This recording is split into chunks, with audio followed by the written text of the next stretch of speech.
Ma belle-fille m'a servi le dîner dans une assiette fêlée. En 2 ans, c'était la première fois qu'elle ne soignait pas la table. Camille était de ces femmes qui repassent les torchons, qui alignent les couverts au millimètre, qui jettent un verre dès qu'il a la plus petite ébréchure. Et ce soir-là, elle a posé devant moi une assiette ébréchée, fendue en travers, comme ramassée dans une poubelle. J'ai failli ne rien dire. À 72 ans, on apprend à se taire pour avoir la paix. Puis, sans trop savoir pourquoi, j'ai soulevé cette assiette. Et ce que j'ai trouvé en dessous m'a fait appeler la police le soir même. Je suis profondément reconnaissant que tu sois là, avec moi, ce soir. Avant que cette histoire ne se déploie, laisse-moi te poser une question. D'où regardes-tu ou écoutes-tu ceci en ce moment précis? Laisse un commentaire et dis-moi ta ville, ton pays. Ça ne prend que 10 secondes et ça compte plus que tu ne crois. Une note importante avant de continuer. Certains éléments de cette histoire ont été romancés pour la clarté du récit et pour l'émotion. Toute ressemblance avec des personnes ou des faits réels serait une coïncidence, mais la leçon que tu vas entendre, elle, est entièrement vraie. Maintenant, commençons. Mes genoux protestaient à chaque marche de l'escalier qui montait à l'étage. 14 marches exactement. Je les avais comptées des milliers de fois depuis que j'habitais ce pavillon, depuis bien avant qu'Hélène ne s'en aille. À 72 ans, mon corps n'était plus celui d'avant, surtout après une journée passée à changer des serrures et à graisser des verrous dans la moitié du quartier. J'avais été serrurier toute ma vie. 40 ans à ouvrir des portes que les autres croyaient fermées pour toujours. C'est une ironie que je n'ai comprise que bien plus tard. C'était un vendredi de fin novembre. Le froid montait du sol carrelé et se glissait entre les os comme une lame. Notre maison, rue des Tilleuls, était un petit pavillon de meulière des années 60, étroit, accroché à ses voisins comme de vieux soldats qui se soutiennent par les épaules. Je l'avais payé sou à sou. J'y avais élevé mon fils. J'y avais enterré ma femme, façon de parler. Car c'est ici qu'elle s'était éteinte, un matin de printemps, dans la chambre du fond. Depuis la mort de Julien, mon fils unique, Camille et la petite Lucie vivaient avec moi. C'était venu naturellement. Du moins, c'est ce que je croyais à l'époque. Après l'accident, Camille s'était retrouvée seule avec une enfant de 5 ans, un loyer qu'elle ne pouvait plus payer et des dettes que Julien avait laissées derrière lui. « Venez à la maison », avais-je dit. « La maison est grande pour un vieux tout seul. On se serrera les coudes. » Elle avait pleuré, m'avait remercié. La petite Lucie, à l'époque, courait encore vers moi en criant « Papy !» avec ses bras tendus. 2 ans avaient passé. 2 ans, et la petite ne courait plus vers moi. Je dois être honnête sur l'homme que j'étais devenu, parce que c'est important pour comprendre la suite. À 72 ans, je n'étais plus qu'une ombre de l'homme robuste qui avait élevé Julien. Le dos me faisait mal du matin au soir. Mes mains, qui avaient su démonter une serrure les yeux fermés, tremblaient parfois sur les outils les plus simples. Et ma tête, surtout, me jouait des tours. Je perdais le fil de mes phrases. J'oubliais où j'avais posé mes clés, alors que je les posais toujours au même endroit depuis 30 ans. Je me réveillais le matin sans me souvenir d'être monté me coucher. Je mettais tout ça sur le compte de l'âge, du deuil, de la fatigue. C'est ce qu'on m'avait appris à penser. C'est ce qu'on voulait que je pense. Pour gagner 3 sous et garder un peu de dignité, je continuais à faire des petits dépannages dans le quartier. Une serrure grippée chez Madame Lefebvre, un verrou à changer pour le coiffeur du coin, une clé cassée dans une porte de cave. 20 € par-ci, 30 € par-là. À mon âge, et avec une pension complète après 40 ans de cotisation, j'aurais dû vivre tranquille. Mais l'argent n'était jamais là. Les dettes de Julien, Bernard, la mutuelle, les frais de la petite. Camille avait toujours une explication, et je signais. Je hochais la tête, je remontais sur mon escabeau pour gagner 30 € que je ne reverrais jamais. Je posais mes clés dans la coupelle en céramique près de l'entrée, celle qu'Hélène avait faite dans un cours de poterie en 1996, et j'écoutais la maison. La télévision marmonnait au salon, un jeu télévisé, la voix du présentateur étouffée mais enjouée. Une odeur de pot-au-feu flottait depuis la cuisine. Tout avait l'air normal. Tout avait toujours l'air normal, et c'est ça qui, avec le recul, me glace encore. « Lucie ?» appelai-je doucement. Pas de réponse. Juste le pas rapide de Camille dans le couloir, et sa voix, plate, sans chaleur. Elle fait ses devoirs. Le dîner est bientôt prêt, Bernard. Asseyez-vous. Bernard. Toujours Bernard. Jamais papa, jamais même un sourire. Au début, après la mort de Julien, j'avais mis cette froideur sur le compte du deuil. On ne juge pas une veuve qui perd son mari à 33 ans. Mais le deuil, normalement, ça s'adoucit avec le temps. Le sien, lui, durcissait. Mois après mois, Camille devenait plus sèche, plus distante, comme une porte qu'on referme lentement. Et il y avait l'argent. Depuis que je n'arrivais plus à tout suivre, les factures, l'électricité, la mutuelle, les impôts, c'était Camille qui gérait. Ça aussi, c'était venu doucement. Donnez-moi votre carte, Bernard. Je ferai les courses. Laissez-moi m'occuper des virements. Vous vous embrouillez avec l'ordinateur. Signez ici, c'est pour la chaudière. Ma pension tombait sur un compte commun qu'elle administrait. Je touchais un peu plus de 1 600 € par mois après une vie de travail et je n'aurais pas su dire où passait cet argent. Je signais ce qu'on me tendait. J'avais confiance. C'était la femme de mon fils. C'était la mère de ma petite fille. Pourquoi aurais-je douté? Je m'assis à ma place habituelle, au bout de la table, dos à la fenêtre. Et c'est là que Camille a posé devant moi cette assiette. L'assiette fêlée. Je la regardais sans comprendre. Une longue fente la traversait, du bord au centre, et un éclat manquait sur le rebord, laissant une arête tranchante. Le pot-au-feu fumait dessus, comme si de rien n'était. Camille servit la sienne dans une assiette intacte. Celle de Lucie aussi. Seule la mienne était abîmée. « Camille, dis-je, vous m'avez donné l'assiette cassée. » Elle ne me regarda pas. Elle s'assit, déplia sa serviette, fixa son verre. Il n'y en avait plus d'autre de propre. « Mangez, ça va refroidir. » C'était faux. Le buffet était plein d'assiettes. Je le savais, et elle savait que je le savais. Mais sa voix avait quelque chose que je n'avais jamais entendu chez elle. Pas de la sécheresse, de la peur. Ses mains tremblaient légèrement quand elle prit sa fourchette, et ses yeux, une seconde, glissèrent vers le couloir, vers le garage, puis revinrent à son assiette. J'allais protester.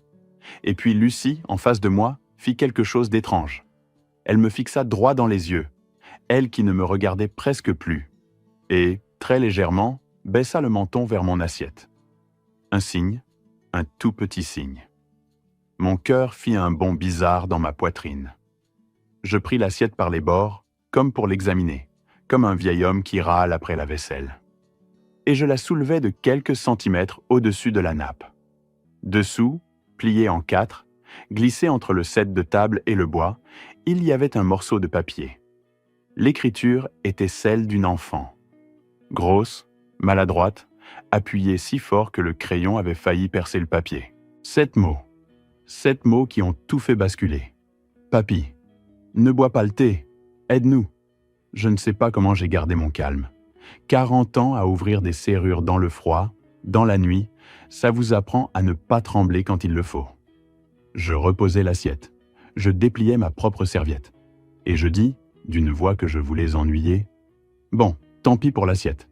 À mon âge, on ne va pas en faire un drame. » Camille relâcha un souffle qu'elle retenait. Lucie recommença à manger, les yeux baissés. Mais, à l'intérieur, j'étais en feu. Ne bois pas le thé. Tous les soirs, depuis des mois, Camille me préparait une infusion après le dîner. Ça vous aidera à dormir, Bernard. À votre âge, le sommeil, c'est important. Une infusion bien chaude, un peu trop sucrée, avec un goût légèrement amer que j'avais fini par trouver normal. Et tous les soirs, je m'endormais lourdement dans mon fauteuil, devant la télévision, et je me réveillais le matin la bouche pâteuse, l'esprit cotonneux, sans savoir comment j'étais monté me coucher. J'avais mis ça sur le compte de la vieillesse. Le médecin lui-même m'avait dit, lors de ma dernière visite, où Camille m'accompagnait toujours, où Camille parlait toujours à ma place, que monsieur perdait un peu la tête, c'est de son âge. Un peu la tête.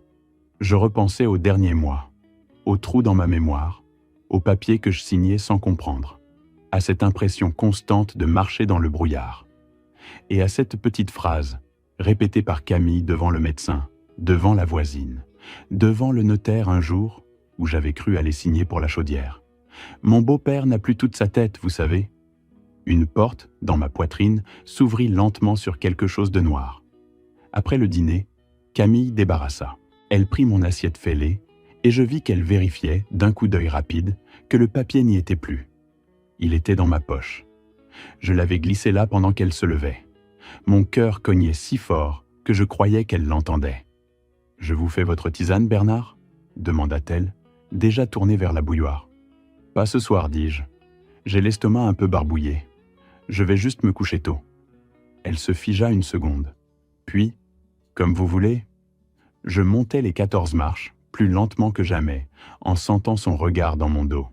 Dans ma chambre, je fermai la porte, je m'assis sur le bord du lit et je dépliai le papier sous la lampe de chevet. « Papy, ne bois pas le thé, aide-nous. » 7 ans. Lucie avait 7 ans, et elle écrivait ça en cachette, glissée sous une assiette qu'elle avait dû casser exprès pour que je la remarque. Une enfant de 7 ans avait trouvé le seul moyen de me parler sans que personne ne l'entende. « Aide-nous. » Pas « aide-moi. » Nous, elle et sa mère. Je restai longtemps assis dans le noir, le papier entre mes doigts. Et là, dans cette chambre où ma femme était morte, je sentis une chose que je n'avais pas ressentie depuis des années. Pas du chagrin, de la rage. Une rage froide, propre, déterminée. Quelqu'un faisait du mal à ma petite fille sous mon propre toit. Quelqu'un me droguait dans ma propre maison avec ma propre théière. Et la femme de mon fils, que j'avais prise pour une ingrate, avait peut-être passé 2 ans à essayer de tenir debout dans une cage que je n'avais même pas vue. Mais qui tirait les ficelles? Le garage. Les yeux de Camille avaient glissé vers le garage. Je me levai, j'éteignis la lampe et je m'approchai de la fenêtre. De ma chambre, on voyait la cour et la porte du garage attenant au pavillon. Une lumière filtrait sous la porte et une silhouette se découpait dans l'entrebâillement. Un homme, grand, large d'épaules. Pas Julien. Julien était mort. Pas le médecin, pas un livreur. Un homme que je n'avais jamais clairement vu, mais dont je commençais à comprendre qu'il vivait, lui aussi, sous mon toit. Dans mon garage, dans l'ombre de ma propre maison. Si tu es encore avec moi, écris simplement « Je suis là » dans les commentaires. Parce que ce que je vais te raconter maintenant, c'est le moment où j'ai compris dans quoi j'étais tombé. Et crois-moi, c'était bien pire que ce que cette petite assiette fêlée laissait deviner. Pour comprendre, il faut que je revienne en arrière. À l'accident. Julien est mort un mardi de janvier, il y a 2 ans. Il avait 33 ans. Il revenait, m'a-t-on dit, d'un chantier dans le nord, sur l'autoroute, par une nuit de verglas. Sa voiture avait quitté la route, percuté un pilier de pont. Mort sur le coup, selon le rapport. On nous avait dit qu'il n'avait pas souffert. C'est ce qu'on dit toujours. Julien était maçon, comme son grand-père. Un bon gars, travailleur, un peu trop confiant, un peu trop généreux avec les mauvaises personnes. Depuis quelques mois avant sa mort, il s'était associé à un homme pour monter une petite entreprise de rénovation. Un certain Damien Roussel. Je ne l'avais jamais vu à l'époque. Julien m'en parlait au téléphone avec enthousiasme. « Tu verras, papa, ça va marcher du tonnerre. » Damien a des contacts, il sait y faire avec les banques, il s'occupe de toute la paperasse. Je me souviens d'avoir pensé que mon fils faisait beaucoup confiance à un homme qu'il connaissait depuis si peu. Quand Julien est mort, je me suis effondré. Hélène était déjà partie 2 ans plus tôt. Un cancer, vite, trop vite. Avec mon fils, c'est la dernière personne de mon sang, à part Lucie, qui disparaissait. J'ai traversé les mois qui ont suivi dans un brouillard de chagrin. Et c'est dans ce brouillard que Camille et Lucie sont venues vivre chez moi. Au début, ça allait. Camille était triste, mais douce. Lucie remplissait la maison de ses cris, de ses dessins, de ses questions. J'avais l'impression, malgré tout, que la vie continuait, que j'avais une raison de me lever. Et puis l'homme est apparu. La première fois, c'était environ 8 mois après l'emménagement. Je rentrais d'un dépannage et j'ai croisé, devant la maison, une berline grise que je ne connaissais pas. Dans le salon, un homme était assis, à l'aise, les jambes croisées, une tasse de café à la main. La quarantaine, costaud, cheveux courts bruns, le sourire facile. Camille était tendue à côté de lui. « Bernard, voici Damien, dit-elle, l'ancien associé de Julien. Il vient m'aider à régler les dettes de l'entreprise. » Damien s'était levé, m'avait serré la main avec une poigne trop ferme. « Monsieur le moine, toutes mes condoléances. Julien était comme un frère pour moi. Je ferai tout ce que je peux pour aider sa famille. Sa famille, comme s'il en faisait déjà partie. Sur le moment, j'avais été touché même. Un homme qui venait aider la veuve de son associé, qui s'occupait des dettes qui prenait sur son temps. Mais quelque chose, dans son regard, ne collait pas avec ses mots. Ses yeux faisaient le tour de mon salon comme un acheteur fait le tour d'une maison à vendre. Il regardait les meubles, les murs, la cheminée. Il évaluait. Les semaines suivantes, Damien est venu de plus en plus souvent. Puis il a cessé de venir, parce qu'il n'est plus jamais reparti. Officiellement, il dépannait Camille, en attendant de régler les affaires de Julien. Il s'était installé dans le studio aménagé au-dessus du garage, celui que j'avais retapé autrefois pour Julien quand il était adolescent. Officiellement, il dormait là. Officiellement. Et c'est à partir de ce moment-là que tout a changé. Camille est devenue froide. Lucie, qui dormait jusque-là dans la grande chambre près de la mienne, a été déplacée dans la petite pièce du fond. On a commencé à me dire que mes visites fatiguaient la petite, qu'il fallait la laisser tranquille, qu'elle avait besoin de stabilité. Les repas se sont faits plus silencieux. L'argent a commencé à manquer alors même que je ne dépensais rien. Et ma mémoire a commencé à me lâcher. Je n'avais rien vu. J'avais tout mis sur le compte du deuil et de l'âge. J'avais avalé, soir après soir, une tisane préparée par les mains de celle que je croyais responsable de mon malheur, alors qu'elle était peut-être, elle aussi, une prisonnière. Ne bois pas le thé. Cette nuit-là, je ne dormis pas. Je restais à écouter les bruits de la maison. Vers minuit, j'entendis la porte du garage, des pas dans la cour, la voix grave d'un homme et la voix basse, soumise, de Camille. Il parlait. Je ne comprenais pas les mots, mais je comprenais le ton. Celui qui parlait fort, celle qui se taisait. Et je pris ma décision. Le lendemain, j'appellerai le seul homme au monde en qui j'avais encore une confiance totale. Roland. Mais avant Roland, il y eut Madame Lefebvre. Le lendemain matin, un samedi, je sortis tôt, sous prétexte d'aller chercher le pain. En réalité, je voulais juste respirer un air qui ne soit pas celui de cette maison. Le froid était vif, le ciel d'un gris d'ardoise. Et au coin de la rue, comme si elle m'attendait, je tombais sur Geneviève Lefebvre. Madame Lefebvre habitait 3 maisons plus loin. 75 ans, veuve depuis longtemps, ancienne institutrice. Une de ces femmes menues qui voient tout et ne disent rien, jusqu'au jour où elles décident de parler. Elle m'avait connu du temps d'Hélène. Nos femmes prenaient le café ensemble, autrefois. « Bernard », dit-elle à voix basse, en jetant un coup d'œil par-dessus mon épaule vers ma maison. « Il faut que je vous parle. Depuis longtemps, déjà. Mais je n'osais pas. » Quelque chose dans son ton me fit m'arrêter net. « Qu'est-ce qu'il y a, Geneviève ?» Elle se rapprocha, serra son manteau autour d'elle. « C'est l'homme, celui qui vit chez vous. Damien, c'est ça ?» Elle prononça le nom comme on prononce le nom d'une maladie. « Je ne veux pas me mêler de ce qui ne me regarde pas, mais il se passe des choses étranges chez vous, Bernard, et je ne suis pas la seule à l'avoir remarqué. » Quelle chose ? La petite, d'abord. Lucie. Avant, elle jouait dans le jardin, elle riait, elle venait me dire bonjour par-dessus la haie. Et puis, d'un coup, plus rien. On ne la voit plus jamais dehors. Quand je la croise dans la rue avec sa mère, elle marche tête baissée, elle ne lève même plus les yeux. Une enfant, Bernard. Une enfant ne devient pas comme ça toute seule. Mon cœur se serra. « Et vous ?» continua-t-elle. « Vous. Pardonnez-moi de vous le dire, mais vous n'êtes plus le même. Il y a 1 an, vous me changiez une serrure en bavardant comme une pie, l'œil vif, la blague facile. Maintenant, vous traînez les pieds, vous oubliez vos rendez-vous, vous me regardez parfois comme si vous ne saviez plus qui je suis. J'ai cru que c'était la maladie, le grand âge. Et puis, j'ai pensé à mon frère. » « Votre frère ?»« Mon frère Albert. Il y a 15 ans. Une femme s'était installée chez lui après son veuvage. Elle s'occupait de lui, disait-elle. Elle le soignait. En 2 ans, elle l'a transformé en légume. Elle lui a fait signer tout ce qu'elle voulait. Et le jour où il est mort, soi-disant dans son sommeil, elle avait déjà la maison à son nom. On n'a jamais rien pu prouver. Elle me regarda droit dans les yeux. « Bernard, Ce que je vois chez vous, c'est exactement ce que j'ai vu chez Albert. Exactement. Et je m'en voudrais toute ma vie si je ne vous disais rien.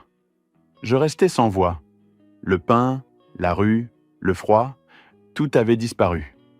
Il ne restait que cette petite femme et ces mots qui confirmaient, un à un, l'horreur que je commençais à peine à deviner. « Il y a autre chose », ajouta-t-elle plus bas encore. « La nuit. Plusieurs fois, j'ai vu cet homme partir tard, vers minuit, et revenir au petit matin. Et une fois, il y a un mois peut-être, il chargeait des cartons dans sa voiture. Des cartons et un vieux meuble. Je crois bien que c'était la commode d'Hélène, celle avec les fleurs sculptées. Il l'a chargée et il est parti avec. À minuit. On ne déménage pas un meuble à minuit, Bernard, à moins de ne pas vouloir être vu. La commode d'Hélène. Il vendait mes meubles. Il vidait ma maison, pièce par pièce, dans mon dos, pendant que je dormais d'un sommeil de plomb provoqué par sa drogue. « Geneviève !» dis-je d'une voix qui ne tremblait plus, mais qui était devenue dure comme la pierre. « Merci. Vous venez peut-être de me sauver la vie. Et je vais avoir besoin de vous. Si je vous le demande, accepteriez-vous de répéter tout ça à la police ?» Elle redressa son petit menton. « J'ai attendu 15 ans pour réparer ce que je n'ai pas su faire pour Albert. Alors oui, Bernard. 1000 fois oui. » Je rentrai sans le pain. Camille me demanda où il était. Je dis que la boulangerie était fermée. Elle ne releva pas. Mais moi, désormais, j'avais 2 certitudes au lieu d'une. Et j'avais un témoin. Il était temps d'appeler Roland. Roland Mercier et moi, on se connaissait depuis le service militaire. Plus de 50 ans d'amitié. Pendant que je devenais serrurier, lui était entré dans la gendarmerie, puis dans la police judiciaire. Il avait terminé sa carrière comme commandant à la brigade financière avant de prendre sa retraite 5 ans plus tôt. Roland avait passé sa vie à débusquer des escrocs, des faussaires, des hommes qui dépouillaient les faibles avec un sourire et un stylo. S'il y avait un homme capable de voir clair dans cette histoire, c'était lui. Ce samedi-là, un peu plus tard, je rejoignis Roland. Au coin de la rue, hors de vue de la maison, je l'avais appelé d'un vieux téléphone que je gardais dans la boîte à gants de ma camionnette, une carte prépayée que personne ne surveillait. Parce que oui, j'avais déjà compris une chose. Mon propre téléphone, celui que Camille m'avait aidé à configurer, n'était peut-être pas si privé que ça. « Roland, c'est Bernard. J'ai besoin de toi, tout de suite. C'est grave. » 1 heure plus tard, j'étais assis dans la cuisine de Roland, dans son petit appartement près de la gare, une tasse de café devant moi à laquelle je ne touchais pas. Je lui racontais tout. L'assiette fêlée, le mot de Lucie, la tisane, les trous de mémoire, Damien dans le garage, l'argent qui disparaissait, les papiers que je signais sans les lire. Roland ne m'interrompit pas une seule fois. « C'est ça, 50 ans d'amitié. On t'écoute sans te demander si tu es sûr. » Quand j'eus fini, il resta silencieux un long moment, les mains posées à plat sur la table. « Bernard, dit-il enfin, je vais te poser des questions et il faut que tu me répondes franchement. » Il prit un crayon et un bloc-notes. « Cette tisane, tu en as encore ? » ?»« Non, c'est elle qui la prépare. Elle range tout. » »« Bien. Première chose, ce soir, tu ne montes pas te coucher avant d'avoir prélevé un peu de ce qu'elle te donne. Si elle t'en refait une, tu fais semblant de boire et tu en gardes. Dans un petit pot, n'importe quoi de propre. On la fera analyser ? » Il écrivit. « Deuxième chose, ces papiers que tu signes. Tu te souviens d'avoir signé chez un notaire ?» Je fronçai les sourcils. La mémoire revenait par bribes, à travers le brouillard. « Oui, il y a 2 ou 3 mois. Camille m'a emmené. Elle a dit que c'était pour mettre la maison en règle, pour éviter des problèmes de succession à cause des dettes de Julien. J'ai signé. Je ne me souviens pas bien. J'étais vaseux ce jour-là. » Roland leva les yeux. Son visage, d'habitude calme, s'était durci. « Bernard, une maison, ça se met en règle, comme tu dis, mais ça peut aussi se donner, se vendre, se mettre au nom de quelqu'un d'autre. Si tu as signé un acte devant notaire dans un état où tu ne comprenais pas ce que tu signais, on a peut-être un très très gros problème. » Le froid me prit jusqu'aux os. « Tu crois que... » « Je ne crois rien encore, coupa-t-il. Mais je connais ce genre d'affaires. un homme s'installe chez une veuve fragile. Il isole la famille. Il prend la main sur l'argent. Il fait déclarer le vieux sénile pour pouvoir agir à sa place ou le drogue pour qu'il signe. Et au bout du compte, il rafle tout. Les comptes, la maison, la pension. C'est de la maltraitance financière sur personnes âgées. J'en ai vu des dizaines. Et souvent, ça finit mal. Comment ça mal? Roland me regarda droit dans les yeux. Une fois que tout est à leur nom, Bernard, tu deviens un témoin gênant. Et les personnes âgées, ça meurt facilement. Une chute dans l'escalier. Une erreur de médicament. Un cœur qui lâche. Personne ne pose de questions. Ne bois pas le thé. Lucie ne m'avait pas seulement averti d'un danger, elle m'avait peut-être sauvé la vie. Il y a la petite, dis-je, la voix soudain rauque. Lucie. Quoi qu'on fasse, il ne faut pas qu'il lui arrive quelque chose. On la mettra hors de danger en priorité, dit Roland. Mais écoute-moi bien. Pour l'instant, tu ne changes rien. Tu ne montres rien. Tu joues le vieux fatigué qui se mêle de ses affaires. Si Damien sent que tu as compris, il accélérera. Et là, on ne pourra plus te protéger. Je hochai la tête. J'avais ouvert des milliers de serrures dans ma vie. Cette fois, c'est ma propre maison qui était devenue un piège. Et il fallait que j'en trouve la clé sans que personne ne m'entende tourner la poignée. 4 choses, dit Roland en écrivant sur son bloc. 4 choses à faire, dans l'ordre. 1. Prélever la tisane et la faire analyser. 2. Retrouver l'acte signé chez le notaire et savoir ce qu'il dit vraiment. 3. Remonter l'argent, la pension, les comptes, où va tout ce qui disparaît. 4. Découvrir qui est vraiment Damien Roussel. « Et la petite ?» demandai-je. « La petite ?» dit Roland en posant son crayon, « c'est la raison pour laquelle on ne se trompera pas. » Les soirs qui suivirent, je rejouais chaque jour la comédie du vieil homme. C'était le rôle le plus difficile de ma vie. Le matin, je faisais semblant de me réveiller groggy, hébété, alors que mon esprit, privé de drogue, redevenait clair comme une vitre lavée. Le soir, je faisais semblant de m'endormir lourdement dans mon fauteuil, alors que je restais éveillé des heures à écouter chaque bruit de la maison.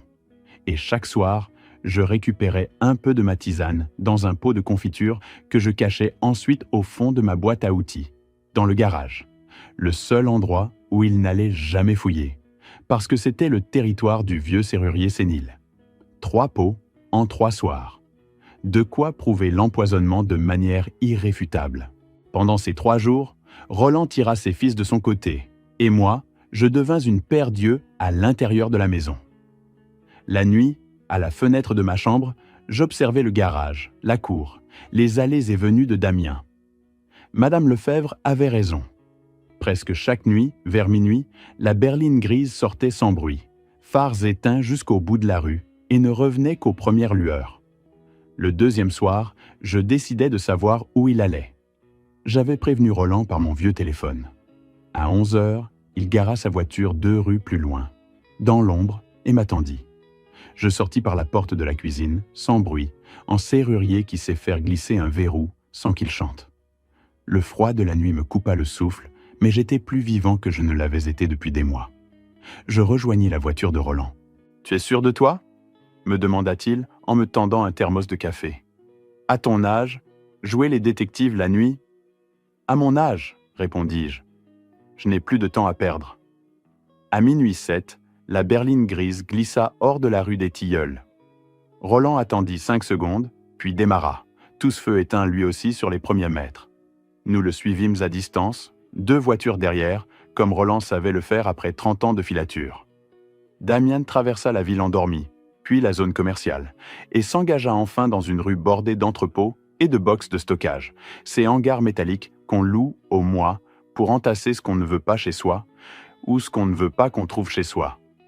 Il s'arrêta devant un box, leva le rideau métallique, alluma une ampoule nue. Roland se gara au loin, moteur coupé. Avec une petite paire de jumelles, je regardais, et je vis ma vie entassée dans ce box. La commode d'Hélène, les chaises de la salle à manger que j'avais cru parties chez le restaurateur, le service en porcelaine de ma mère, des cartons étiquetés à la main, argenterie, bijoux H, outils eBay. Il avait vidé ma maison, objet précieux par objet précieux, pour les revendre. Et au milieu de tout ça, sur une table pliante, un ordinateur portable, des classeurs, des piles de papier. Ce n'est pas qu'un voleur de meubles, murmura Roland, les jumelles aux yeux. Regarde les classeurs. C'est son bureau, son vrai bureau. Là-dedans, il y a tout. Ses comptes, ses dossiers, ses autres victimes. D'autres victimes? Un homme comme lui ne fait jamais un seul coup, Bernard. Toi, tu es l'affaire en cours. Mais je te parie qu'il a 2 ou 3 autres vieux en réserve, ailleurs, à différents stades. Il baissa les jumelles. Ce box, c'est de l'or pour l'enquête, mais on n'y touche pas. On le signale à la juge, on fait les choses dans les règles, sinon tout sera irrecevable. La seule chose qui compte cette nuit, c'est qu'on sait.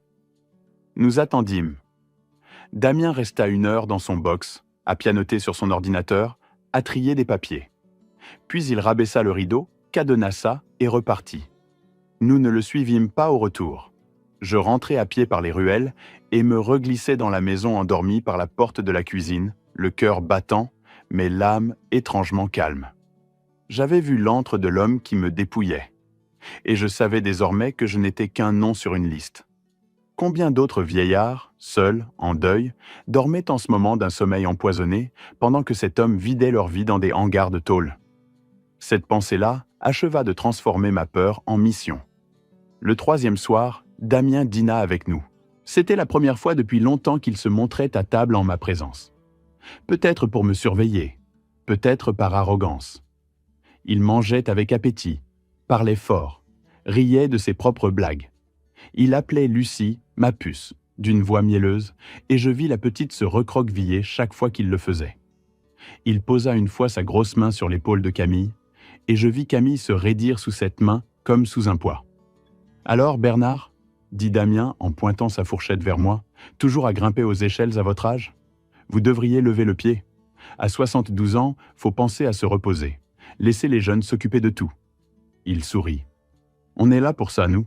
La famille. » « Vous avez sans doute raison, » dis-je avec un sourire de vieillard docile. À l'intérieur, je l'aurais étranglé.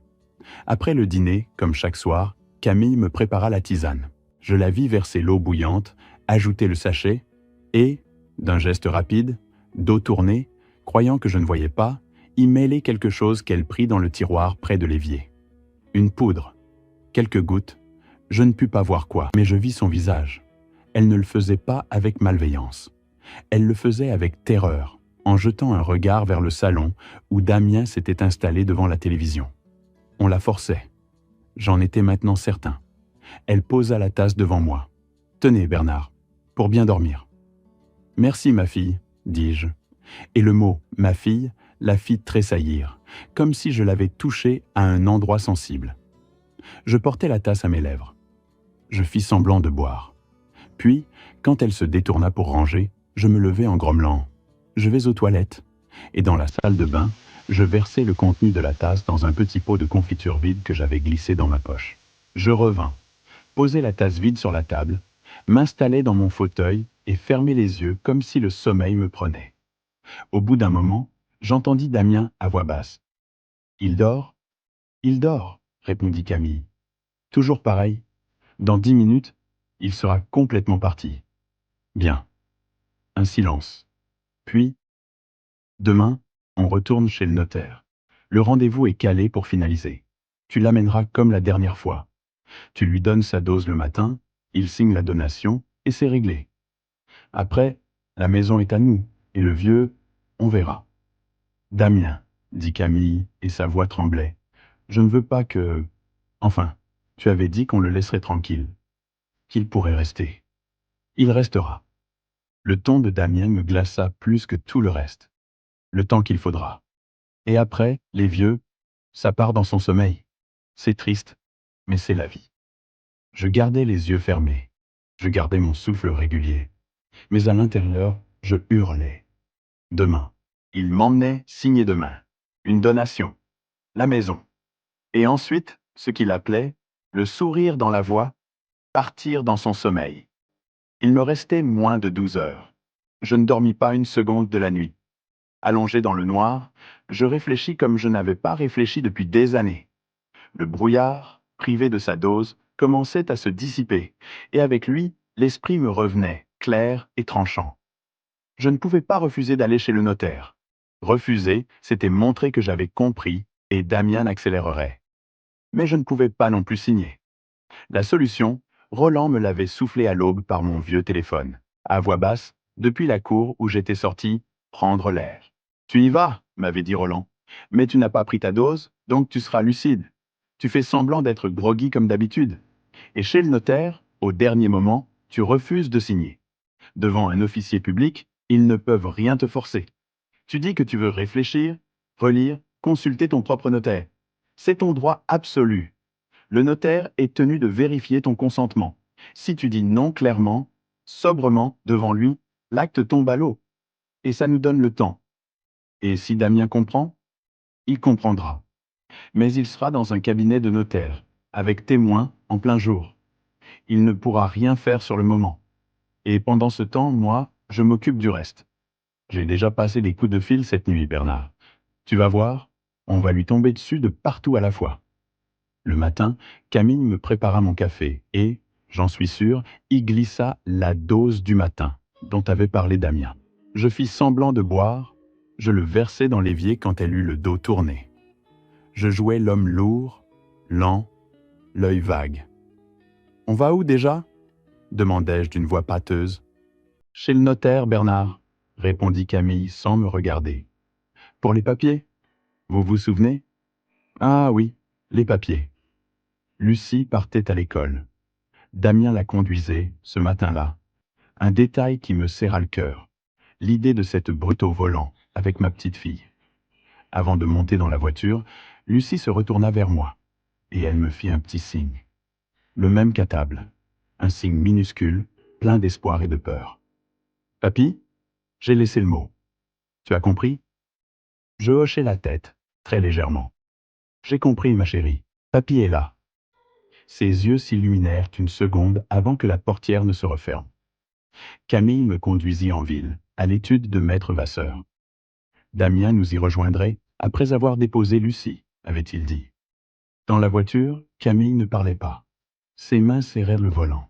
À un feu rouge, je vis une larme couler le long de sa joue, qu'elle essuya rageusement. « Camille, dis-je doucement. Elle sursauta. « Quoi ? Quoi que vous fassiez aujourd'hui, je sais que ce n'est pas vous. » Elle me lança un regard terrifié, puis détourna les yeux. « Je ne sais pas de quoi vous parlez. Vous êtes fatigué, Bernard. La tisane vous embrouille. » « La tisane ?» répétai-je. Et je laissai le mot flotter entre nous. Le feu passa au vert. Elle ne dit plus rien, mais je vis ses épaules se mettre à trembler. Le trajet jusqu'à l'étude me parut durer des heures. Chaque feu rouge était une éternité. Je répétais dans la tête le seul mot qui comptait, ce petit mot de 2 syllabes qui allait tout faire basculer. Non. Un mot que je n'avais plus eu le droit de dire depuis 2 ans. Un mot qu'on m'avait dissous dans une tisane sucrée. Et je me rendais compte, à mesure que nous approchions, que toute cette histoire tenait à ça. À un homme qui retrouvait le droit de dire non. Je pensais à Lucie, à son petit signe du menton la veille au matin. Je pensais à Madame Lefebvre et à son frère Albert. Je pensais à Roland, quelque part en ville, en train d'orchestrer ce qui devait l'être. Je pensais surtout à Hélène, et à la promesse que je lui avais faite. Veille sur eux, Bernard. J'avais cru veiller sur eux en signant tout ce qu'on me tendait, en payant, en me taisant. Je comprenais maintenant que veiller sur les siens, c'est parfois exactement l'inverse. Refuser, douter, ouvrir les portes que les autres veulent garder fermées. À l'étude, on nous fit patienter dans une salle d'attente au fauteuil en cuir. Maître Vasseur nous reçut peu après. Un homme d'une 60aine d'années, soigné, méthodique. Sur son bureau, un dossier épais et un acte de plusieurs pages. « Bien, dit-il, en chaussant ses lunettes, nous sommes réunis pour la signature de la donation consentie par Monsieur Bernard Lemoine. » Il me regarda. « Monsieur Lemoine, vous confirmez que vous souhaitez donner la pleine propriété de votre maison 6 rue des Tilleuls à... » Il consulta l'acte. « Toine à Madame Camille Lemoine, votre belle-fille, qui aura ensuite, selon l'acte annexe, mandat de gestion accordé à Monsieur Damien Roussel. Donc voilà. La maison à Camille, pour la façade, pour que ça ait l'air familial.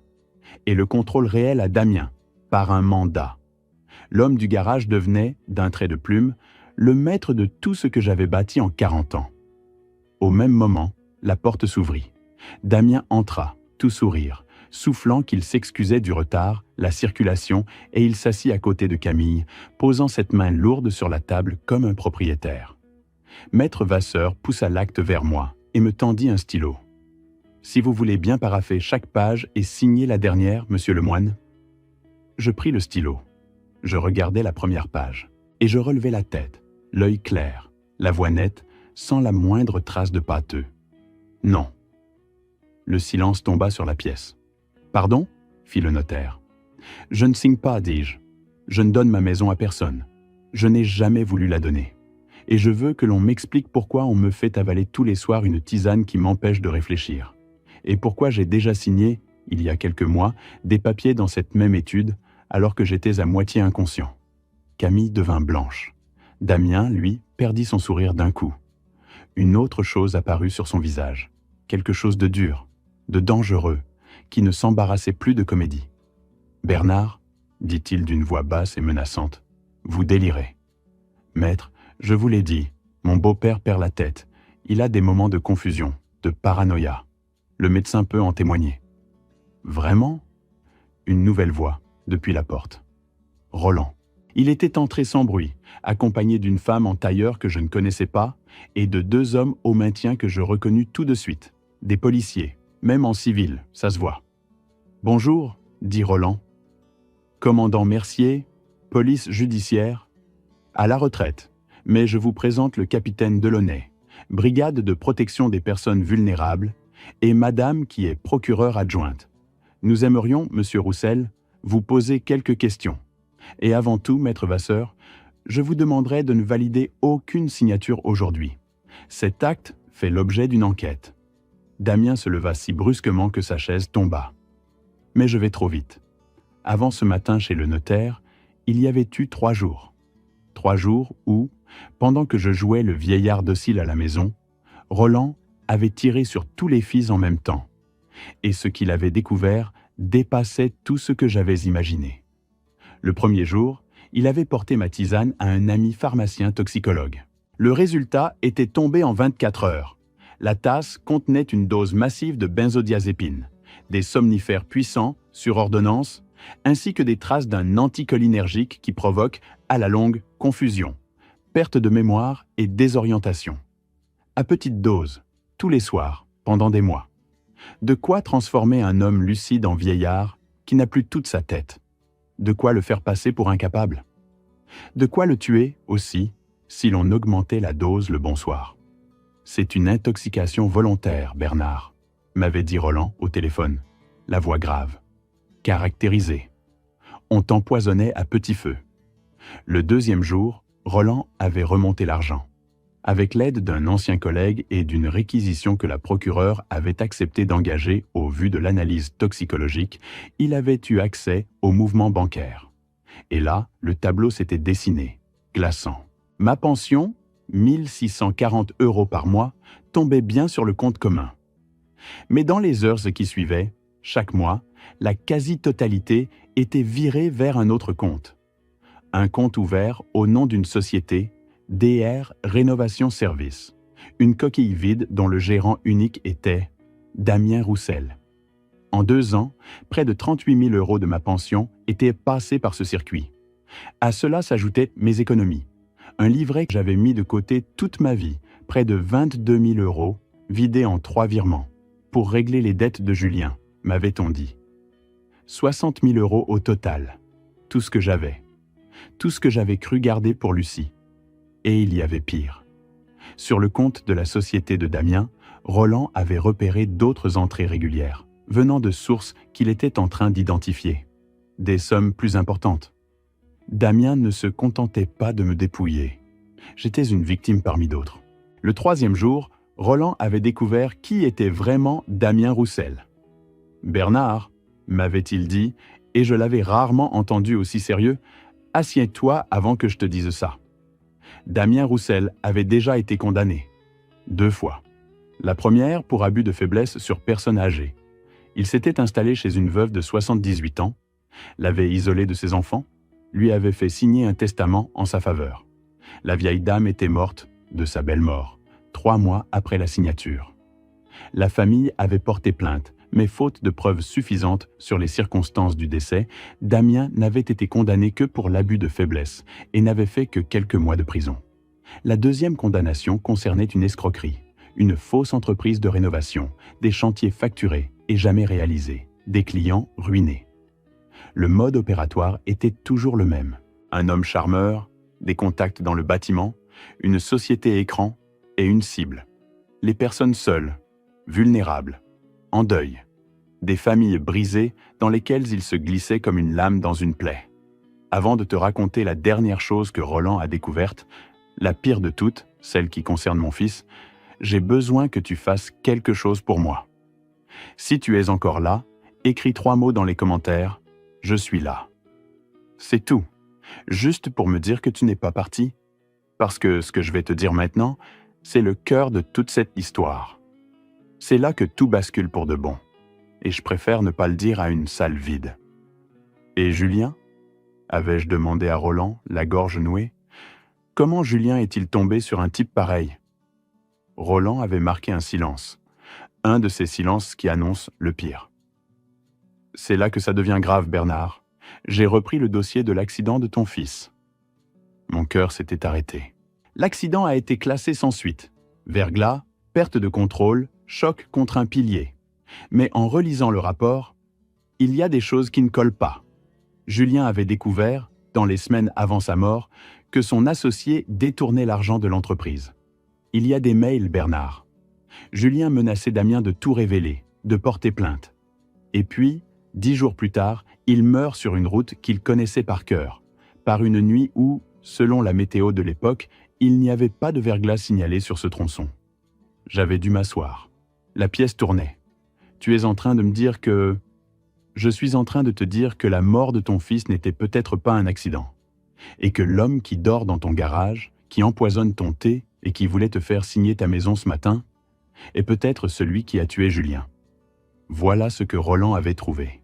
Voilà pourquoi, ce matin-là, chez le notaire, quand j'ai dit non et que Damien s'est levé d'un bond, les policiers étaient déjà là. Reste avec moi. Parce que ce qui s'est passé ensuite, dans ce cabinet de notaire, je ne suis pas prêt de l'oublier. « Vous n'avez rien !» cracha Damien en se redressant de toute sa taille. « Vous m'accusez de quoi? Aider une veuve? C'est elle qui gère tout. » Il pointa Camille du doigt. « C'est elle qui prépare les tisanes. C'est elle qui a emmené le vieux ici. Moi, je ne fais que conseiller. » Et là, quelque chose se brisa chez Camille. Elle se leva, tremblante, et pour la première fois depuis 2 ans, je la vis le regarder en face, lui, l'homme qui la terrorisait. « Tu mens, » dit-elle d'une voix d'abord faible, puis de plus en plus forte. « Tu mens comme tu as toujours menti. » Elle se tourna vers les policiers, vers la procureure. « C'est lui qui m'a obligé. Il m'a dit que si je ne faisais pas exactement ce qu'il disait, il s'en prendrait à Lucie. Il m'a montré... » Sa voix se brisa. « Il m'a montré ce qu'il avait fait à Julien. Il m'a dit que mon mari n'était pas mort dans un accident. Il me l'a dit pour que je comprenne ce dont il était capable. Il a tué Julien parce que Julien allait le dénoncer. Et ensuite, il s'est installé chez nous comme un parasite, et il m'a dit que si je parlais, ma fille aurait un accident, elle aussi. » Le silence dans la pièce était total. Tous les soirs, continua Camille en pleurant, je préparais cette tisane à Bernard. Tous les soirs, je le droguais en sachant ce que je faisais. Parce qu'il me tenait. Parce que j'avais trop peur. Parce que je ne savais pas comment sortir de ce cauchemar sans qu'il tue ma fille. Elle se tourna vers moi, le visage ruisselant. « Pardon, Bernard. Pardon, je suis un monstre. Mais Lucie, il fallait que Lucie soit protégée. Quand j'ai compris qu'il voulait vous faire signer la maison aujourd'hui et qu'après il vous... » Elle ne put pas finir. « L'assiette, dis-je doucement. C'est vous. » Elle hocha la tête. « Je ne pouvais pas vous parler, il y avait des micros, il écoutait tout. Alors j'ai dit à Lucie d'écrire un mot et de le cacher sous votre assiette. Et j'ai cassé une assiette exprès, pour que vous la remarquiez, pour que vous la souleviez. C'était notre seule chance. » Une enfant de 7 ans et sa mère terrorisée. une assiette fêlée et 7 mots griffonnés au crayon. C'était tout ce qu'elles avaient eu pour appeler au secours. Et ça avait suffi. Damien éclata d'un rire mauvais et fit un pas vers la porte. « C'est fini ce cirque. Vous n'avez aucune preuve de meurtre. Des soupçons sur un accident classé, le délire d'une femme hystérique, une analyse de tisane qu'elle reconnaît avoir préparée elle-même. Bonne chance avec ça. » Il avança vers la sortie. Le capitaine Delaunay lui barra le passage. « Monsieur Roussel, vous êtes placé en garde à vue pour abus de faiblesse, escroquerie et administration de substances nuisibles. Pour le reste, la mort de Julien Lemoine, l'enquête est rouverte à compter de ce matin. Veuillez nous suivre sans faire d'histoire. »« Vous n'avez rien sur l'accident » hurla Damien. « On a vos relevés bancaires » dit Roland calmement. « On a les mails de menaces de Julien. On a votre casier. On a une analyse toxicologique. Et on a la déposition de Madame Lemoine qui vient de vous citer comme l'auteur de l'empoisonnement et de menaces de mort sur un enfant. Vous savez quoi, Damien? Pour un homme qui se croyait si malin, vous avez laissé beaucoup de traces. Les hommes comme vous croient toujours qu'ils sont plus intelligents que tout le monde. C'est ce qui finit par vous perdre. » Damien tenta de forcer le passage. Les 2 policiers le maîtrisèrent sans peine et les menottes claquèrent sur ses poignets. Il se débattit, jura, menaça, mais son monde, le monde qu'il avait bâti sur le deuil et la peur des autres, s'effondrait sous lui. Quand on le fit sortir, il croisa mon regard. « Tu paieras pour ça, vieux ?» ?»« Non, répondis-je. Toi, tu vas payer.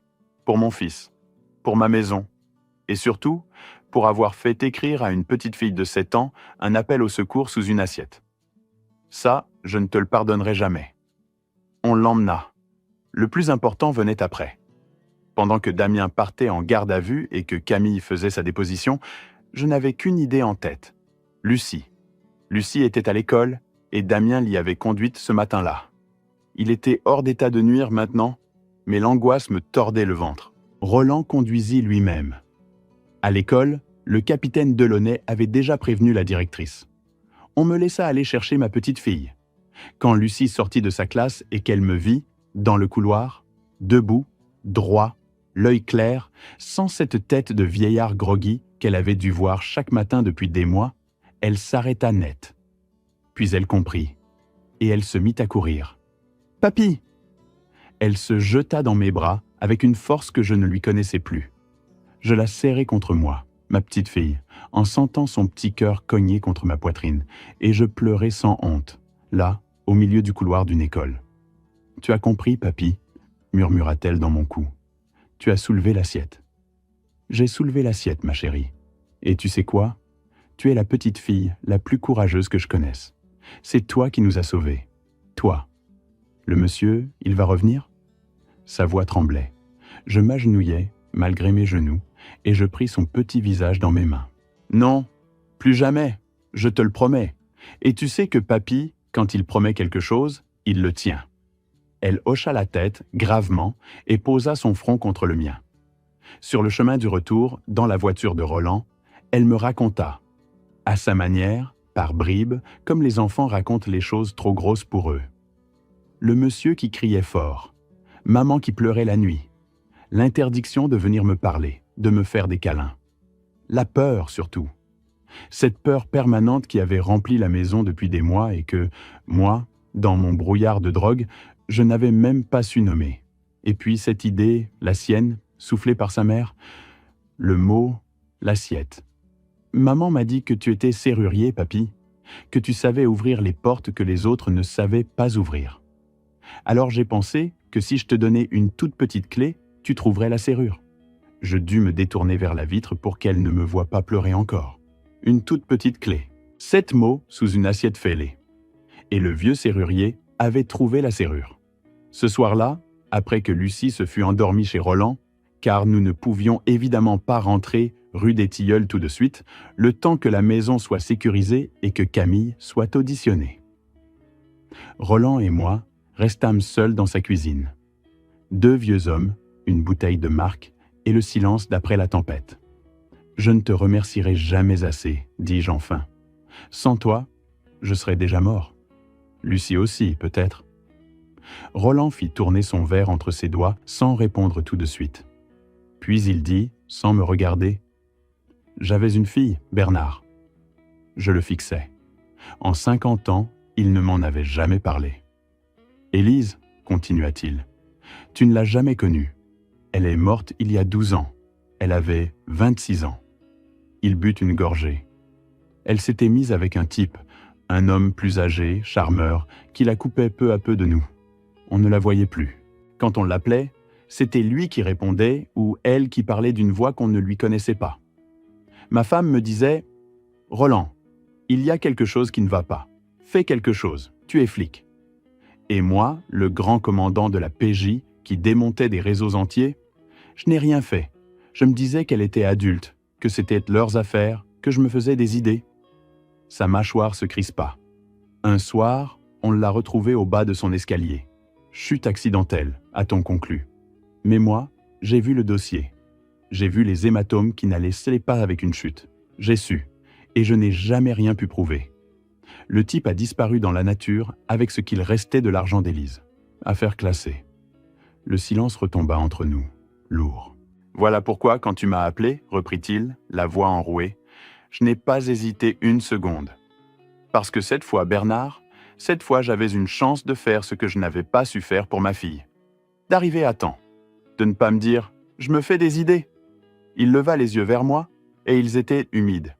On l'a eu, Bernard. On est arrivé à temps. Pour Lucie, pour toi et un peu pour Élise. Je posai ma main sur la sienne.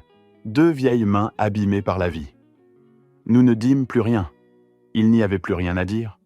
2 pères, 2 enfants perdus, 2 histoires différentes, mais le même besoin de justice et la même promesse, enfin tenue pour l'un, à défaut de l'autre. Les mois qui suivirent furent longs et difficiles, mais c'était une difficulté propre, une difficulté qui menait quelque part, pas le marécage des 2 années précédentes. L'acte de donation que j'avais signé sous emprise fut annulé. Maître Vasseur lui-même, atterré d'avoir été ainsi instrumentalisé, fournit son concours à l'enquête et l'expertise médicale établit sans peine que mes signatures précédentes avaient été obtenues alors que j'étais sous l'effet de substances. La maison redevint la mienne, pleinement, définitivement. L'enquête financière permit de remonter le circuit de l'argent. Une partie put être récupérée sur les comptes de la société de Damien et sur ses biens saisis. Pas tout, mais une partie. Et le box. Le fameux box de stockage que nous avions repéré la nuit de notre guet fut perquisitionné en règle. Ce que les enquêteurs y trouvèrent dépassa nos pires craintes. Mes meubles, oui, la commode d'Hélène me fut rendue, et je ne pus pas la regarder sans pleurer pendant des semaines. Mais aussi les classeurs. Et dans ces classeurs, l'horreur méthodique d'un prédateur. Damien Roussel ne s'était pas attaqué qu'à moi. Il y avait 2 autres dossiers, 2 autres familles. Un veuf de 81 ans, dans une ville voisine, qu'il aidait par l'intermédiaire d'une nièce de paille. Une dame de 77 ans, isolée, à qui il faisait signer des procurations. Le capitaine Delaunay me confia, des mois plus tard, que notre signalement avait permis de protéger ces 2 personnes avant qu'il ne soit trop tard. Sans une assiette fêlée, sans 7 mots d'enfant, ces 2 vies-là aussi auraient peut-être basculé. Et l'enquête sur la mort de Julien fut bel et bien rouverte. C'est ce qui me tenait le plus à cœur. Les investigations prirent du temps, des mois. La vérité, contrairement au mensonge, ne se construit pas en un jour. Elle se reconstitue patiemment, pièce après pièce, comme on remonte une serrure dont on a perdu le plan. On réexamina d'abord la voiture, qui avait été conservée à la fourrière sans jamais être détruite. Un de ces miracles de l'administration. Un expert automobile découvrit, sur le système de freinage, des traces d'intervention qui n'avaient rien à voir avec un accident dû au verglas. Quelqu'un avait touché au frein. Ensuite, on rééplucha la météo de cette nuit-là. Aucun verglas n'avait été signalé sur ce tronçon précis à l'heure de l'accident. Le verglas du rapport initial était une supposition de complaisance, jamais vérifiée. Puis vinrent les mails. Roland avait retrouvé, dans la sauvegarde de l'ancien ordinateur professionnel de Julien, que Camille avait gardé sans savoir ce qu'il contenait, des échanges sans équivoque. Dans les semaines précédant sa mort, mon fils avait découvert que Damien détournait l'argent des chantiers, falsifiait des factures, ruinait des clients. Julien lui avait écrit, noir sur blanc, qu'il refusait de couvrir ça, qu'il allait tout déclarer, qu'il préférait perdre l'entreprise plutôt que sa conscience. 10 jours plus tard, il était mort. Mon fils n'était pas un imprudent qui s'était tué sur une route gelée. Mon fils était un homme droit qui avait refusé de tremper dans une escroquerie. Et il avait payé ce refus de sa vie. Enfin, il y eut le témoin. Un routier, retrouvé grâce à un appel relancé, se souvenait d'avoir vu, cette nuit-là, 2 véhicules rouler de concert sur ce tronçon, l'un serrant l'autre. Il n'avait pas pensé, à l'époque, qu'il pouvait s'agir d'autre chose qu'une dispute de chauffard. Recoupé avec la géolocalisation reconstituée du téléphone de Damien, qui le plaçait sur cette autoroute à cette heure, alors qu'il avait toujours affirmé être chez lui, son témoignage acheva de fermer le piège. Le faisceau d'indices, pièce après pièce, devint accablant. Et un jour, le capitaine Delaunay m'appela pour me dire les mots que j'attendais depuis 2 ans, sans même oser les espérer. « Monsieur Lemoine, le juge a requalifié les faits. Damien Roussel est mis en examen pour l'homicide volontaire de votre fils. » Je raccrochais et je m'assis par terre, dans mon couloir, et je pleurais comme je n'avais pas pleuré depuis l'enterrement de Julien. Pas de chagrin cette fois, de soulagement. La vérité, enfin, était sortie de terre. Je n'oublierai jamais le procès. La salle était comble. J'étais au premier rang, la petite main de Lucie dans la mienne. Non, en vérité, Lucie n'était pas dans la salle pendant les audiences difficiles. Elle attendait dehors avec une éducatrice et ne m'accompagnait que pour le verdict. Roland était à côté de moi, droit comme un piquet, en costume sombre, l'ancien commandant rendu à son devoir. Madame Lefebvre était venue témoigner, menue et déterminée, et avait raconté à la barre, de sa voix d'institutrice, tout ce qu'elle avait vu. La petite qui ne riait plus, le vieil homme qui s'éteignait, les meubles chargés à minuit. « J'aurais dû parler plus tôt », avait-elle conclu en me regardant. « Comme j'aurais dû parler pour mon frère. On apprend trop tard que se taire, c'est parfois être complice. » Le toxicologue vint expliquer, courbe à l'appui, ce que contenait ma tisane et ce qu'elle aurait fini par provoquer. Les enquêteurs financiers déroulèrent le circuit de l'argent. L'expert automobile parla des freins de la voiture de Julien. Et puis vint mon tour. Je montai à la barre, mes vieux genoux tremblant un peu, et je racontais. La promesse faite à Hélène sur son lit de mort de veiller sur leur fils et sur leur petite fille. L'arrivée de Camille et de Lucie. L'homme qui s'était glissé dans nos vies. Les 2 ans de brouillard. Et l'assiette fêlée. « Monsieur Lemoine ?» me demanda l'avocate de la défense d'un ton qui se voulait insinuant. « N'est-il pas exact que vous souffriez de troubles cognitifs? Que votre propre médecin vous jugeait confus? Comment la Cour peut-elle se fier au récit d'un homme dont on a établi qu'il perdait la mémoire ?» Je la regardais bien en face. Et pour la première fois de toute cette histoire, je laissai sortir ce que j'avais gardé serré au fond de moi. « Madame, dis-je, j'ai été serrurier pendant 40 ans. 40 ans à ouvrir des portes que d'autres croyaient closes pour toujours. Si j'étais confus, ce n'est pas parce que je perdais la tête. C'est parce qu'on versait dans mon thé, chaque soir, de quoi me la faire perdre. Rendez-moi mes nuits sans poison, et je vous récite l'annuaire à l'envers. » Un murmure parcourut la salle. La seule chose que je n'ai pas su voir à temps, c'est le mal qui dormait dans mon propre garage. Et de ça, oui, je m'en voudrais jusqu'à la fin. Mais ma mémoire, elle, est parfaitement claire. L'avocate n'insista pas. Le verdict tomba. Damien Roussel fut reconnu coupable d'abus de faiblesse aggravée, d'escroquerie en bande organisée, d'administration de substances nuisibles et, au terme de l'enquête rouverte, de l'homicide volontaire de mon fils Julien. La Cour le condamna à une lourde peine de réclusion criminelle et à me verser des dommages et intérêts qu'il ne pourrait sans doute jamais payer en totalité. Quand le président prononça les mots « coupable du meurtre de Julien Lemoine », je sentis quelque chose se libérer dans ma poitrine, un poids que je portais depuis 2 ans sans même le savoir. Mon fils n'était pas mort par hasard sur une route gelée, et son meurtrier ne dormirait plus jamais dans mon garage. Camille fut reconnue coupable des faits qu'elle avait elle-même avoués, mais le tribunal, retenant la contrainte morale, prononça une peine aménagée, assortie d'un suivi et d'une obligation de soins. Elle ne retourna pas en prison au-delà de sa détention provisoire. Quand le président lui demanda si elle avait quelque chose à ajouter, elle se leva, se tourna vers moi et dit, devant toute la salle, « Je voudrais demander pardon à mon beau-père. Il m'a ouvert sa maison quand je n'avais plus rien. Et je lui ai fait du mal pendant 2 ans. Je sais que rien n'effacera ça.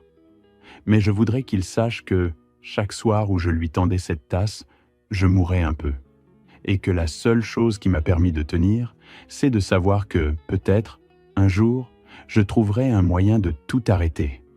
L'assiette, c'était ce moyen. Je hochais la tête. Je ne dis rien sur le moment. Mais plus tard, dans le couloir du tribunal, je m'approchai d'elle. « Camille ?» Elle baissa la tête, attendant les reproches. « Vous avez fait quelque chose d'impardonnable, dis-je. Vous le savez, et le pardon n'efface pas les conséquences. Vous aurez vos soins, vos obligations, et il faudra des années pour reconstruire la confiance. » Elle hocha la tête, les larmes coulant. « Mais, repris-je, vous avez aussi fait quelque chose que peu de gens auraient le courage de faire. Sous la menace de mort sur votre enfant, vous avez trouvé le moyen de me sauver. Vous avez parlé. Vous avez tout dit, à voix haute, dans ce cabinet de notaire, alors que vous saviez ce que ça vous coûterait. Vous n'êtes pas un monstre, Camille. Vous êtes une mère qui a été prise dans les griffes d'un monstre. Ce n'est pas pareil. » Elle leva les yeux vers moi, incrédule. « Lucie a besoin de sa mère, dis-je. Et moi, je suis fatigué de vivre seul dans une maison silencieuse. On reconstruira. Pas tout de suite.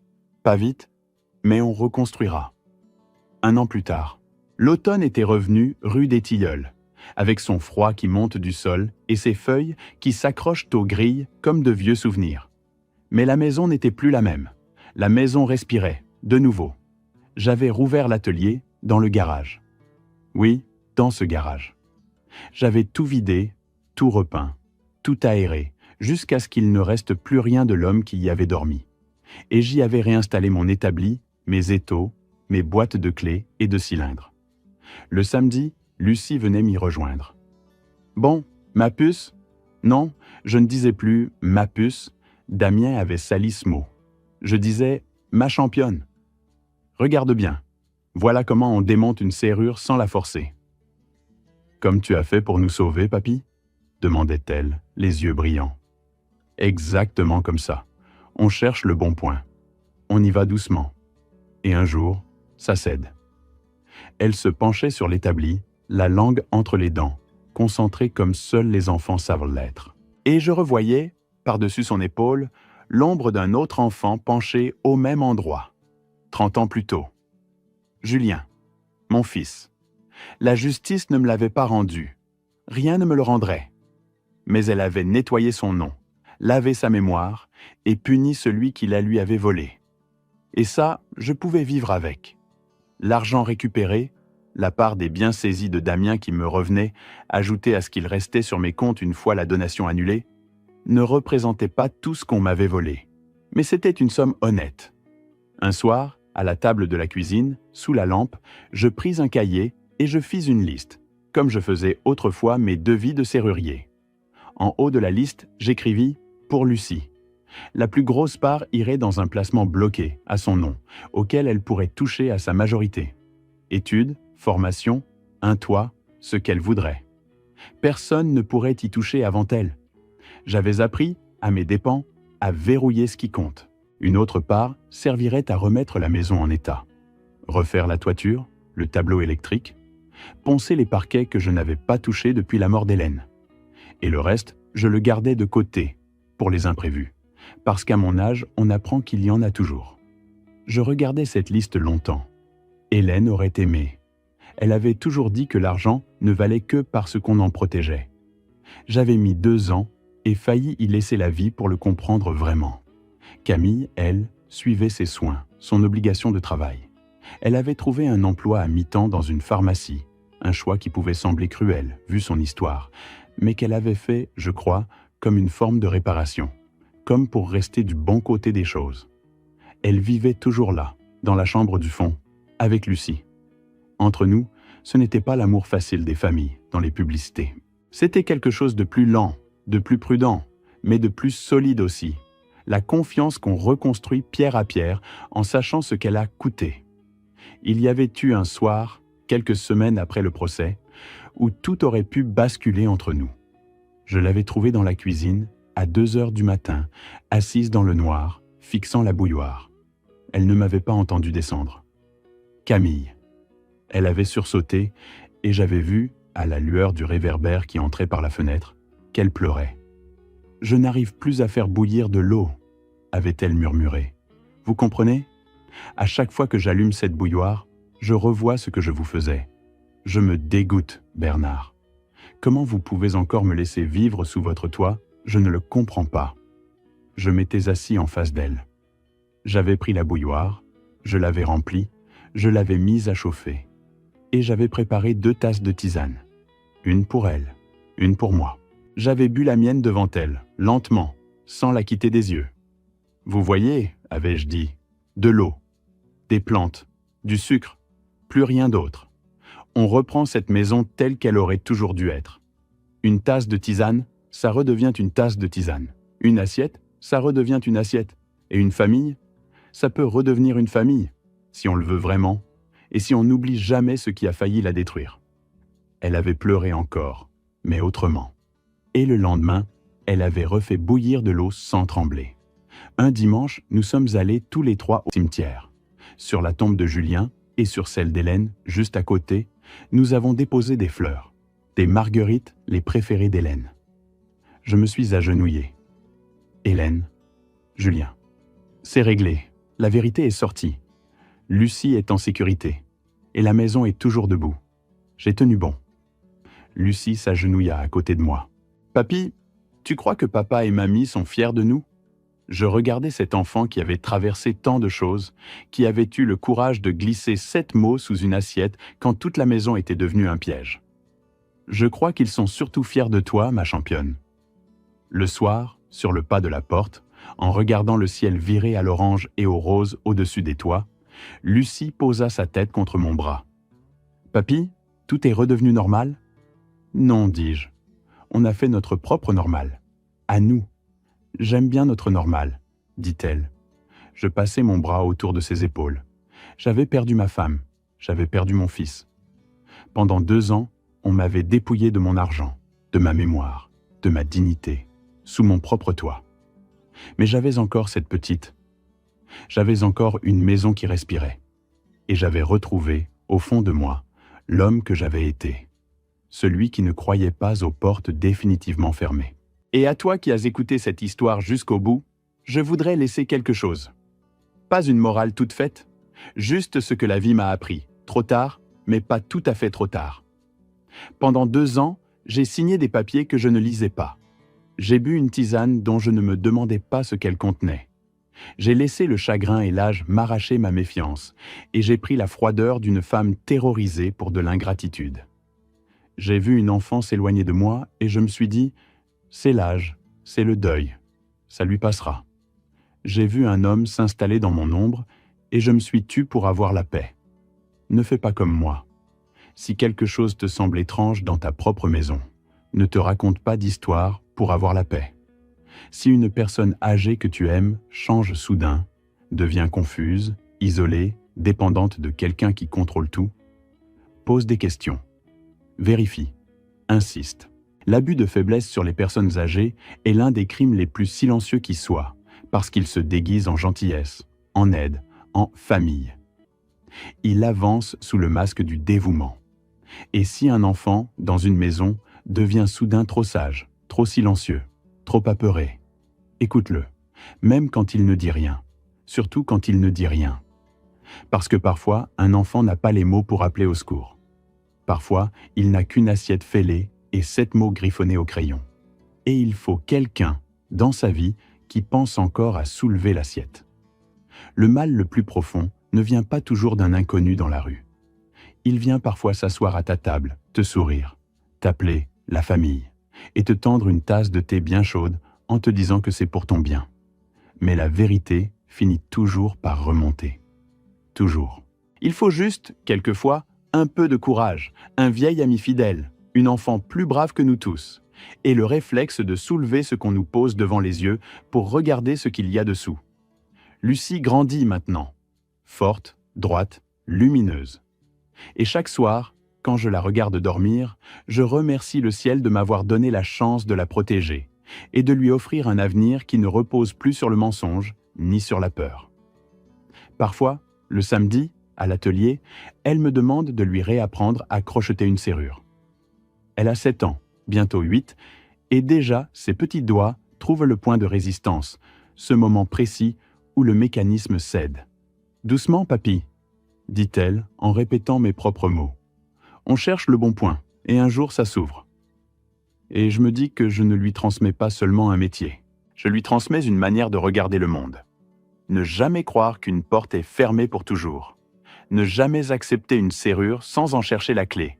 Et toujours soulever l'assiette pour voir ce qu'il y a dessous. Si cette histoire t'a touché, laisse un commentaire en dessous, partage-la avec quelqu'un qui a peut-être, en ce moment même, un parent âgé seul face à une aide qui n'en est pas une. Et n'oublie pas de t'abonner pour d'autres histoires sur la vérité, la justice et la force des liens familiaux. Merci d'être resté avec moi jusqu'au bout. Ton temps compte et je te suis reconnaissant de l'avoir passé ici. Une dernière note. Les histoires de cette chaîne peuvent contenir des éléments fictifs créés à des fins narratives et pédagogiques. Si ce contenu n'est pas pour toi, tu peux chercher quelque chose qui te correspond mieux. Mais si tu es là pour de vraies leçons sur la vie, la vigilance et la résilience, alors sois le bienvenu.